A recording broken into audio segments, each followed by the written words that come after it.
trabalho aqui no EE já tem uns 6 anos. Eu trabalho com alunos com dificuldades de aprendizagem, né, e alguns com deficiência intelectual. Então, assim, qual que é o maior desafio do professor que está aqui trabalhando com esses alunos? O desafio é estar, assim, descobrindo, né, qual é a maneira mais fácil de conduzir essa aprendizagem, fazendo com que esses alunos consigam ter uma aprendizagem mais significativa, fazendo um trabalho diferenciado, né, diferente daquele que ele vê lá na escola, que aí a gente tem que trabalhar assim, materiais lúdicos, né, não ser aquela coisa rotineira, igual eles, na maioria das vezes, eles têm lá na sala de aula, né, tem que ser um trabalho assim, direcionado conforme a dificuldade dele, né, então o meu desafio é porque embora eles tenham a dificuldade de aprendizagem, são dificuldades diferenciadas. Então o desafio que eu tenho é encontrar um material de intervenção que vá atender cada dificuldade, né, desse aluno, mediante a sua dificuldade. Então esse é o desafio maior que eu vejo, assim. Primeiramente, para a gente entender a deficiência intelectual, precisa ser compreendido que ela é um transtorno do neurodesenvolvimento.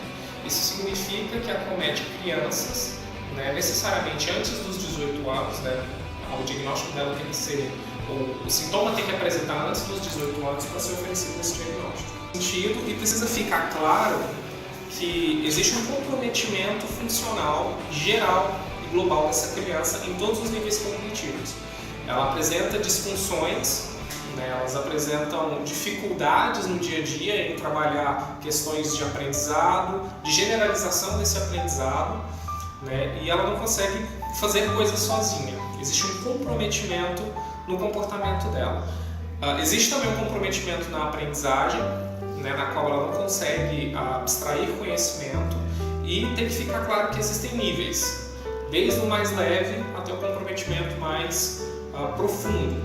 Nesse caso, esses níveis dependem do grau de, vamos dizer assim, de ajuda que essa criança precisa, né? Se ela precisa de muito auxílio, muita ajuda, por exemplo, para tomar banho, para vestir roupa, para comer, a gente classifica isso como profundo. Se ela tem comprometimentos mais leves, por exemplo, não consegue fazer a abstração de uma aprendizagem de leitura, de cálculo, é feita a avaliação e às vezes o diagnóstico dela vem como um grau mais leve. O tratamento de uma criança, quando tem uma certa necessidade especial, você jamais pode tratá-la diferente. Desde o comportamento doméstico, você tem que tratar e cobrar dela como cobra das outras crianças. É claro que é uma cobrança sadia. Na escola também, ela tem que ser tratada como os demais.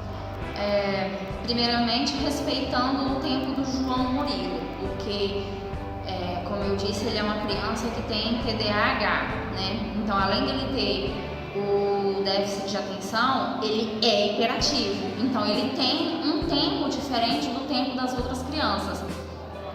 E, sendo assim, tendo uma participação constante, tanto nas atividades em casa, quanto o acompanhamento com a professora auxiliar no dia a dia mesmo, participando, conversando, né? Os pais. O comportamento do pai diante de uma criança com uma certa limitação ou dificuldade no aprendizado, de certa forma tem uma resistência. Não é fácil para um pai aceitar que a criança ela tem diferença em relação aos demais. Nenhum pai quer falar que o seu filho precisa de algum suporte ou precisa de alguém para ajudar mais do que outros. Então, tem uma resistência e uma resiliência de que você impõe para o pai que precisa de um suporte. E o suporte, normalmente, ele é pensado de uma forma na abordagem da criança quando você descobre que ela tem uma limitação. Então, se o pai não aceita ou então tem dificuldade para aceitar a ideia de que o filho precisa de um suporte, o comprometimento já começa aí. A partir do momento que o João Murilo começou a fazer o tratamento com as medicações prescritas pelo neuro e pelo psiquiatra, a melhora foi extrema, porque, como eu disse antes, de um dia para o outro ele já não conseguia acompanhar, ele não conseguia reter aquilo que ele tinha aprendido.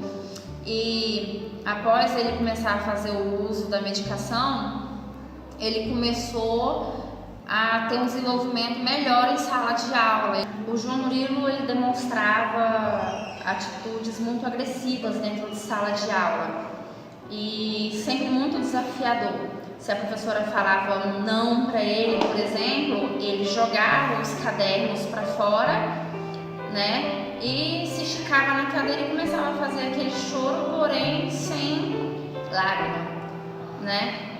E aí ele sempre teve muita dificuldade. Por exemplo, hoje você chegava nele e falava assim: João Murilo, como que é M com A? Ele sabia dizer ma, coisa que eu ficava assim: meu Deus, meu filho não vai aprender a ler, meu filho vai passar da 2ª série para a 3ª série sem saber ler. E eu comecei o tratamento em setembro, quando deu em dezembro, no final do ano, o meu filho, ele estava sabendo todas as famílias silábicas. Então, quanto mais cedo a abordagem diante desse problema, dessa limitação psicológica ou então neuropsicológica, melhor para a criança.